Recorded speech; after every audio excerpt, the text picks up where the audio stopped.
વિદ્યાર્થી મિત્રો, ધોરણ 8માં આજે NMSની જે પરીક્ષા લેવાઈ હતી એનું પેપર સોલ્યુશન, એમાં પાઠમાં વિજ્ઞાન અને ટેકનોલોજીના જે પ્રશ્નો બાકી રહી ગયા હતા સોલ્યુશનમાં એ હવે કરીશું. તો પ્રશ્ન નંબર 151થી વિજ્ઞાનના પ્રશ્નો હતા. તો 151 પ્રશ્ન નંબરમાં નીચેનામાંથી કયું જોડકું યોગ્ય નથી? તો જવાબ આવશે એ રીડ ડેટા બુક. જવાબ આવશે લુપ્ત જાતિઓની યાદી. આ બંધ બેસતું નહોતું, બીજા બધા જોડકા યોગ્ય રીતે સાચા હતા. પ્રશ્ન નંબર 152, કાર્બનનું લગભગ સંપૂર્ણ શુદ્ધ સ્વરૂપ કયું છે? તો જવાબ આવશે બી કોલટાર. પ્રશ્ન નંબર 153, કઈ ગ્રંથિ યોગ્ય કામ ન કરે તો ડાયાબિટીસ થાય? જવાબ આવશે સી સ્વાદુપિંડ. પ્રશ્ન નંબર 154, વનસ્પતિમાં ખોરાક બનાવવા માટેના કારખાના કોને કહેવાય છે? જવાબ એ પર્ણ. પ્રશ્ન નંબર 155, હાઇડ્રોક્લોરિક એસિડ અને સોડિયમ હાઇડ્રોક્સાઇડ વચ્ચેની તટસ્થીકરણની પ્રક્રિયા શું બને છે? જવાબ બી ક્ષાર અને પાણી. પ્રશ્ન નંબર 156, સ્ટોર્ચનું સરળ શક્કરમાં રૂપાંતરણ કરવાનું કાર્ય કોણ કરે છે? તો જવાબ ડી લાળ રસ.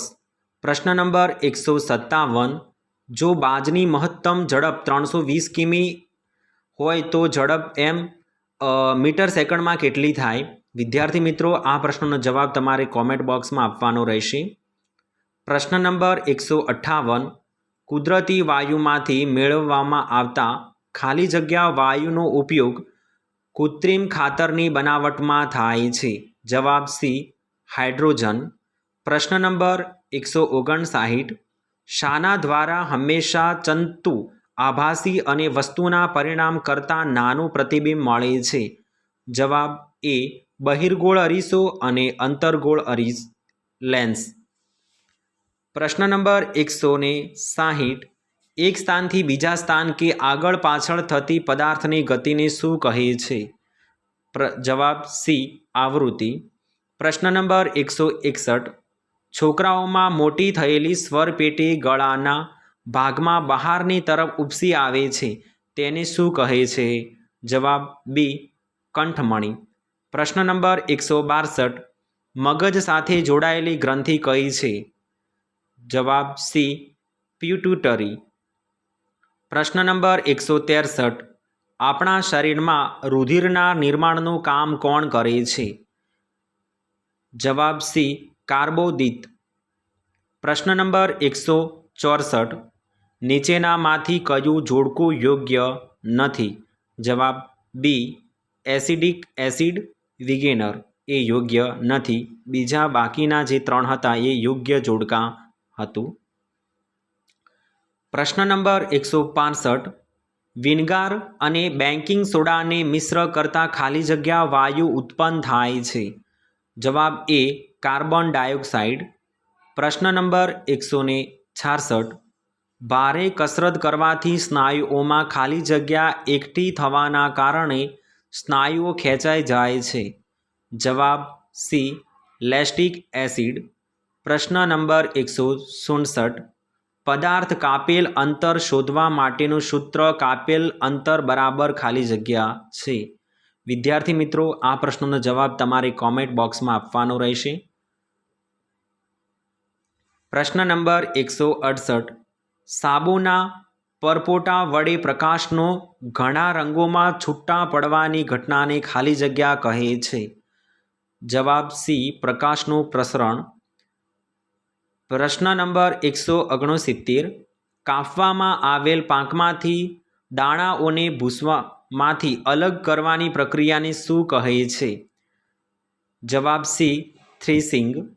પ્રશ્ન નંબર 170, સુરક્ષિત દીવાસળી બનાવવા માટે નીચેનામાંથી શાનો ઉપયોગ થાય છે?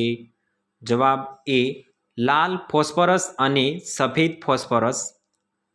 પ્રશ્ન નંબર 171, 4 સરખા કદના પાત્રમાં એક સમાન પાત્રમાં પાણી ભરીને સૂર્યપ્રકાશમાં મૂકતા કયા રંગની સપાટીવાળા પાત્રનું પાણી ઝડપથી ગરમ થશે?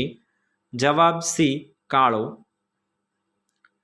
પ્રશ્ન નંબર 172. સમતલ હરીસા માટે કયું સાચું નથી? તો જવાબ સી વસ્તુ અંતર અને પ્રતિબિંબ અંતર સરખું હોય. પ્રશ્ન નંબર 173. જો જમીન બેઝિક હોય તો તેમાં શું ઉમેરવું જોઈએ? જવાબ સી સ્લેકટ લાઇમ. પ્રશ્ન નંબર 174. નીચે પૈકી ખરીફ પાક કયો છે? જવાબ આવશે સી ડાંગર. પ્રશ્ન નંબર 175. કલ્ટિવેટરનો ઉપયોગ શેના માટે થાય છે? વિદ્યાર્થી મિત્રો, આ પ્રશ્નોનો જવાબ તમારે કોમેન્ટ બોક્સમાં આપવાનો રહેશે. પ્રશ્ન નંબર 176. વાયરસ દ્વારા થતો રોગ કયો છે? જવાબ આવશે ડી પોલિયો. પ્રશ્ન નંબર 177. લેક્ટોબેસિલસ બેક્ટેરિયાનું મુખ્ય કાર્ય શું છે? જવાબ આવશે એ દૂધમાંથી દહીં બનાવવાનું. પ્રશ્ન નંબર 178. પેટ્રોલિયમ શબ્દ પેટ્રોનો અર્થ શું થાય છે? જવાબ આવશે સી તેલ. પ્રશ્ન નંબર 179. નીચેના વિકલ્પો પૈકી કોનું જ્વલન બિંદુ સૌથી ઊંચું હોય? જવાબ આવશે સી લાકડું. પ્રશ્ન નંબર 180. પંચમઢી જીવાવરણ આરક્ષિત ક્ષેત્રમાં જોવા મળતું બાયસન શું છે? તો જવાબ આવશે વિદ્યાર્થી મિત્રો ડી જંગલી બળદ.